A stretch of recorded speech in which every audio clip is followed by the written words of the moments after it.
Hey everyone, welcome back to AB Automation Hub. In today's video, we are going to learn about one very famous library which is used for generating the fake data. So it is known as Faker library. So before we jump into the details, let's understand what is Faker library and why is it valuable for testing.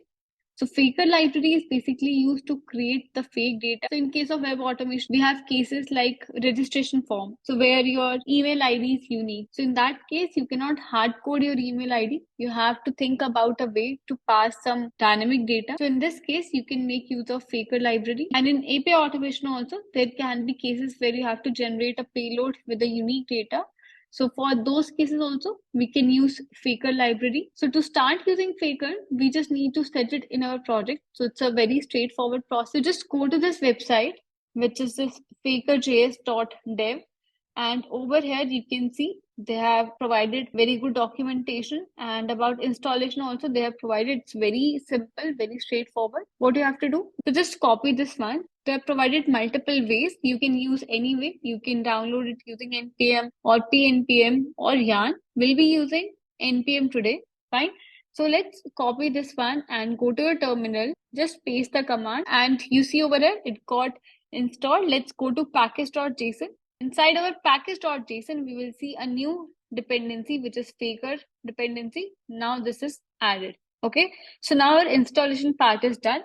Let's read about this Faker API. What are the features of this and how we can use it? Let's read about it, and then we will write the code using this Faker API. Fine. So this is the documentation, and if you want to read more about the API references, so they have multiple APIs. So you can use this API to actually generate the random data in your test case. For example, you want to generate a fake first name. So in that case, what you can do, you can use this person API from the Faker library. So let's see how we can generate a fake first name. So let's click on this one. So they have provided some examples also. Let's say for the first name, what you can do, you can just enter faker.person.first name, and that's it. Your random first name would be generated over here. And in case of last name, so similar thing for the last name also, you can provide over here last name, and you can generate a random name for last name as well. Okay, so you can see over here they have provided multiple examples. If you want to pass full name means first name and last name both. If you want to pass only first name, if you want to pass only last name, you can do that also. Let's explore some more examples. If you want to pass some random phone number, what you can do. So for phone number also, they have this module available. So in case of random phone number, what you can do, you can pass like this faker.phone.number, and your random phone number would be generated in that case, right? You can use this to generate the random phone number in your test case. They have provided couple of examples over here. Let's see one more example. For example, let's say we want to generate an email. This is a module to generate internet related entries. So that means if you want to generate a random email or a password, so you can use this module. Fine. So let's see some examples over here. Over here, we can see an email section also. So in case of email, what you can do. So let's go to email. Yeah, this is our email section. In case of email, you can pass like this faker.internet.email. You can also customize it in case you want a static first name or last name. You can see this example where your first name, last name, they have already defined, and based on this one, they are generating the email. There are other examples as well in which you can pass static domain, which is example.fakerjs.dev. You can see @ this one. So that means you can customize this as well. So these are the different APIs, and this is what we are going to use today. So as part of the demo today, what we are going to do, we are going to automate one registration flow. So this is the website, which is open card website. So this is free of cost. This will be using for the demo purpose. And for the registration form, you can see we have a couple of fields over here. First name, last name, email, telephone, password. Okay, so we saw how we can generate our first name. We can use person module, right, from the Faker API. For last name also, for email also, we saw all the combinations which we are going to use today. So let's go back to our code and let's start writing the code for it. So I have already created a sample test case for the registration flow. So we have already covered this one of our previous videos in which we have seen how we can automate this registration form. So first of all, we are using cy.visit to open this website, right? This is the URL of the website. And then we are finding the locator for first name, last name, email. For all the fields on the page, we are finding the locators, and then using the type command, we are passing the value. So if you've not seen the previous video, I will attach the video link in description. You can again watch that video, right? How we can find the locator, how we can use this type command, what is the purpose of this type command. You can watch all this. So as part of today's video, the scope is automate the registration form using a faker library. Fine. So over here, this is our test case. If we try to run our test case, this is going to fail. Why? Because the email ID on the registration form is unique. And as we have already used this email ID, it will throw an error. This email ID is already used. The one way is you can manually change it, which is the suggested approach, because you cannot, if you're running it on your CI/CD pipeline every time, how will you manually change it, right? So you have to think of a way in which you can generate your data randomly. So one of the ways is using the faker library. So now what we will do, first of all, let's run the test case. Let's see where it is failing, and then we will use faker library. So in order to run the test case, we'll be using npx Cypress open. So now let's run the test case over here. And over here, you see, you are getting a warning message on the page which says email address is already registered and your assertion is failing. But in this case, if I change the email address and try to run the test case again, this will actually pass this time.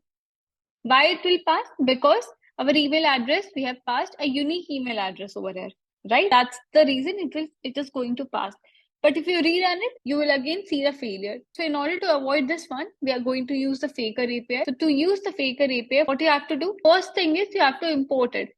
So how we are going to import it? Just write import faker. From where you have to import, because we have already downloaded the dependency. So over here, you will see a suggestion, which is faker.js faker.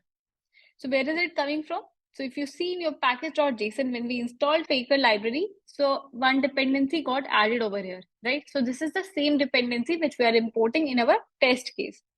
Now, over here in the type command, what we will do, we saw earlier, in case of first name, you can use the person module. So over here, we'll be using faker.person.first name. So you can see the suggestions are also coming because we have downloaded the library and this is a method. So you have to pass the brackets like this. So in case of last name, what we will do? In case of last name also, we will use faker.person.last name. Okay. So this is the case for the first name and last name.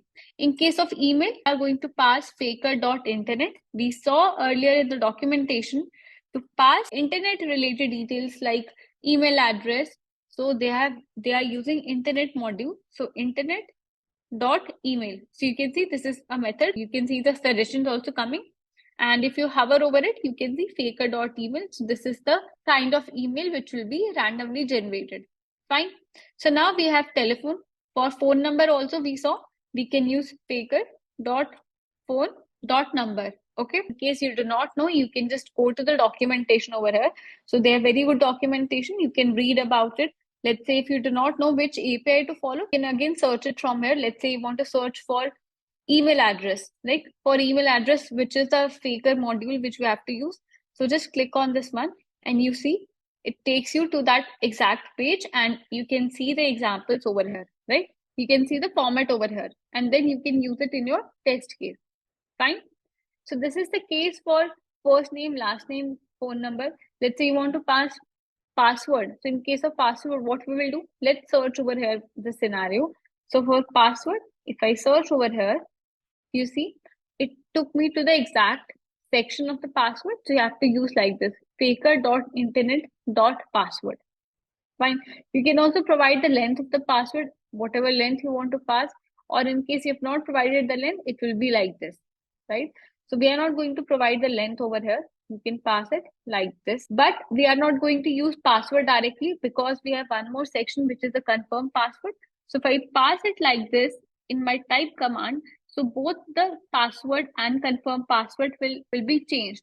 So it will be different for both. So in this case, what you can do, you can actually create a variable over here. So let's, for example, I'll create a variable, which is let password, and I will assign this value to this variable.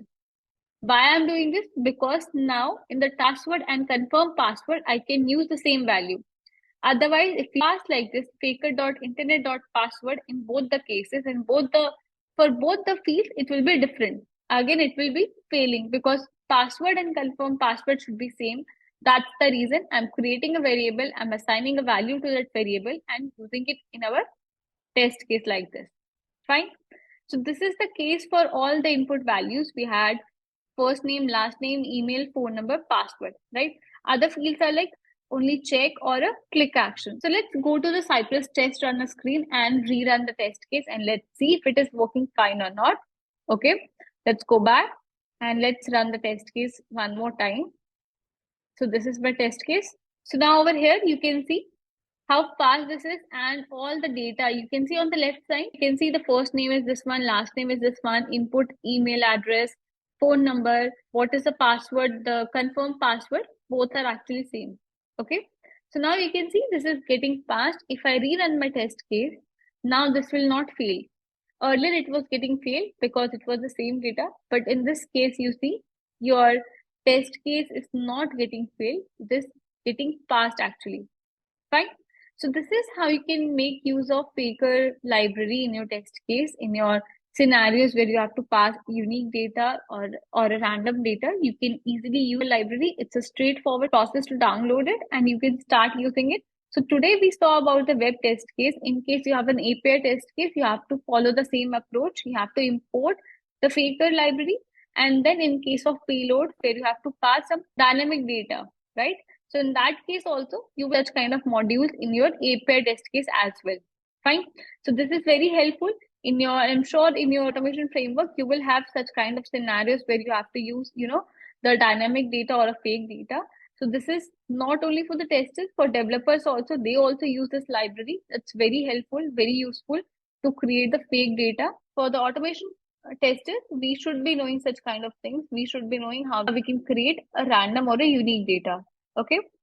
So guys, thank you for watching. I hope you find this video informative and helpful. And if you really did, please don't forget to like, share and subscribe to the channel for more updates like this. And if you have any questions or you need any further assistance, feel free to reach out by adding the comments in the comment section. Thank you.